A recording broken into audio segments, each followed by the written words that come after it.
Hi guys, this is Sana Tripathi and welcome back to my channel. तो इस video में मैं शेयर करने वाली हूँ कि क्या पीडब्ल्यू की कोचिंग यूपीएससी वाला की वर्थ इट है यूपीएससी की प्रिपरेशन के लिए कि नहीं। तो इस वीडियो को एंड तक जरूर देखें। So talking about my self, मैंने पीडब्ल्यू के बैच में एनरोल किया था। ऑब्वियसली ऑनलाइन बैच में एनरोल किया था मैंने। तो मैंने 2023 में एनरोल किया था और ये बैच मेरा अब एक्सपायर हो गया है। 2025 में 31 को एक्सपायर हो चुका है। मैं आपको यहाँ पे शो कर दूंगी। सो संकल्प 2.0 के बैच में आपको फैकल्टी प्रोवाइड की जाती है हर सब्जेक्ट के लिए अलग अलग स्पेशलाइज्ड फैकल्टी। अब ये गारंटी नहीं है कि सारे जो फैकल्टी हैं वो अच्छा ही पढ़ाते हैं हर सब्जेक्ट के लिए। अब जैसे कि मेरे बैच में मुझे फ्री खजाना मिला था, उसमें मैं ये कर सकती थी कि अगर मुझे कोई एक सब्जेक्ट एक टीचर का समझ नहीं आ रहा, उसके कंसेप्ट समझ नहीं आ रहे, तो मैं किसी और टीचर पर स्विच कर सकती हूँ। तो ऐसा मैंने किया था इंडियन इकोनॉमी के लिए। मुझे जिया सर, मोहम्मद जिया सर थे, उनका समझ नहीं आता था कंसेप्ट, उनका टीचिंग स्टाइल थोड़ा डिफरेंट लगता था, मुझे नहीं समझ में आता था। तो इसलिए मैंने स्विच कर लिया था प्रतीक सर से, वो बहुत अच्छा इंडियन इकोनॉमी पढ़ाते हैं, तो मैंने उन पर स्विच कर लिया था। तो ये आपकी फैकल्टी हैं। सारी फैकल्टी ऑफकोर्स अच्छा नहीं पढ़ाती हैं, कुछ में कुछ हैं जो अच्छा नहीं पढ़ाते हैं, अपना बेस्ट नहीं देते हैं। तो इसलिए आपके में अगर खजाना है तो आप उसे एनरोल कर सकते हैं इस बैच में, क्योंकि तब आप अपने हिसाब से टीचर जिससे आपको समझ में आ रहे हैं कंसेप्ट, उस पर आप स्विच कर सकते हैं, उनसे आप पढ़ सकते हैं। अब बात करते हैं बुकलेट की। तो बुकलेट की हार्ड कॉपी मुझे प्रोवाइड नहीं कराई गई थी इतने में। अगर आप शायद 15,000 तक का बैच लें तो शायद आपको हार्ड कॉपी प्रोवाइड कराई जाए। मुझे सॉफ्ट कॉपी पीडीएफ के फॉर्म में ही मिल रही थी, वो आपके बैच में ही इंक्लूडेड था। आप वहाँ से पीडीएफ डाउनलोड कर सकते हैं और आप चाहें तो उसका प्रिंट आउट बाहर से निकलवा सकते हैं, बट मैंने ऐसा किया नहीं था क्योंकि संपूर्ण बुकलेट भी मिल रही थी, उसमें उड़ान भी थी। हर तरह की बुकलेट जितनी भी पीडब्ल्यू पब्लिश करता है वो उस पर अवेलेबल थी, तो आप उसका यूज़ कर सकते हैं। बुकलेट के लिए सारे ऑप्शंस थे, बट मुझे हार्ड कॉपी नहीं प्रोवाइड कराई गई थी, मुझे सॉफ्ट कॉपी ही मिली थी। अब बात करते हैं आंसर राइटिंग चेकिंग के लिए।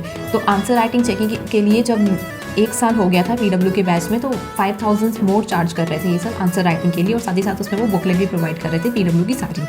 तो मैंने ये नहीं लिया था, लेकिन अगर आप 15,000 तक का बैच लेते हैं तो शायद उसमें आंसर राइटिंग चेकिंग भी होगी और आपको बुक्स भी मिलेंगे, क्योंकि अब शायद 10,000 तक का कोई बैच अवेलेबल ही नहीं है पीडब्ल्यू के यूपीएससी वाला की कोचिंग पे। बात करते हैं नोट्स की। तो नोट्स जब आप लेक्चर अटेंड करते हैं, डेली लेक्चर होते हैं 2 घंटे के, कुछ टीचर्स एक्स्ट्रा पढ़ा देते हैं, 2.5 से 3 घंटे तक के लेक्चर्स होते हैं। तो जब आप वो लेक्चर कंप्लीट करते हैं तो उसके अगले दिन ही आपको बोर्ड के नोट्स मिल जाते हैं, साथ ही साथ एक कंसाइज नोट क्रिएट कराया जाता है टीम के द्वारा, वो आपको मिलते हैं। 2 तरह के नोट्स आपको मिलते हैं, एक तो बोर्ड नोट्स जिस पर टीचर्स पढ़ा रहे थे, और साथ ही साथ एक कंसाइज नोट्स, दोनों आपको अवेलेबल कराए जाते हैं अगले दिन। तो आप कंसाइज नोट्स पे आप गो थ्रू कर सकते हैं, वो काफ़ी अच्छे होते हैं, उस पर आप रिलाई कर सकते हैं, बट पूरी तरह नहीं। आपको स्टैंडर्ड बुक्स भी साथ साथ में लेके चलनी पड़ेगी उस सब्जेक्ट के लिए।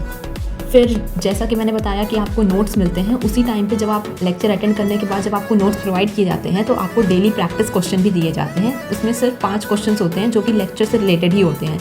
तो ये आपके प्रीलिम्स के प्रैक्टिस के लिए अच्छे होते हैं, आप उस पर अटेंड कर सकते हैं। बहुत हार्ड क्वेश्चन नहीं होते हैं, मैंने मतलब मीडियम लेवल के क्वेश्चन होते हैं। मैं अटेम्प्ट करती थी तो एक शायद गलत हो जाता था, नहीं तो ऑलमोस्ट सारे ही सही होते थे, अगर आपने लेक्चर को बहुत अच्छे से अटेंड किया है, आपने नोट्स पढ़ लिए हैं तो।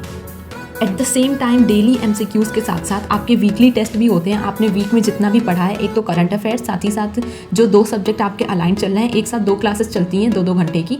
अब चाहे वो टाइमिंग अलग अलग होती है, एक सुबह हो जाए, एक शाम को हो जाए, या फिर 1 घंटे के गैप पे ही टाइमिंग टीचर्स अपने हिसाब से रखते हैं, आपके हिसाब से नहीं रहता। उनका जो स्लॉट खाली होता है वो उस हिसाब से टाइमिंग्स रखते हैं। तो इन्हीं तीनों की, करंट अफेयर्स की और जो 2 सब्जेक्ट आपके डेली चल रहे हैं, उसका वीकली जो टेस्ट होता है जो उस वीक में पूरा पढ़ाया गया है।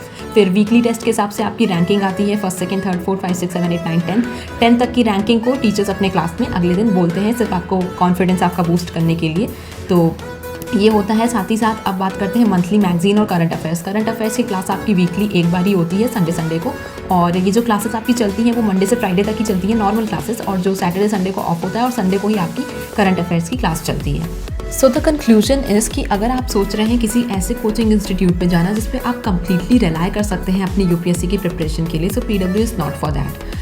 और अगर आप सोच रहे हैं कि ऐसे कोचिंग इंस्टीट्यूट में जाना जिसमें आप सिर्फ अपना फाउंडेशन बनाने का सोच रहे हैं और उसकी फ़ीस भी इतनी बैर मिनिमम है, मैंने तो सिर्फ 10,000 में परचेज़ किया था। तो अगर आप ऐसे कोचिंग इंस्टीट्यूट में जाने का सोच रहे हैं जिसमें सिर्फ आप अपना फाउंडेशन बिल्ड करना चाहते हैं, so you can go definitely for PW.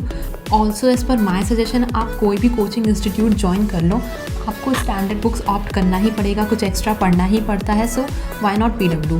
You can go and build your foundation है, and with a bare minimum fees it is very affordable. तो आप यहाँ पे जाओ, ज्वाइन कर लो। बाकी सारे कोचिंग इंस्टीट्यूट की फ़ीस बहुत हाई फाई है, वेदर इट इज़ ऑफलाइन और ऑनलाइन।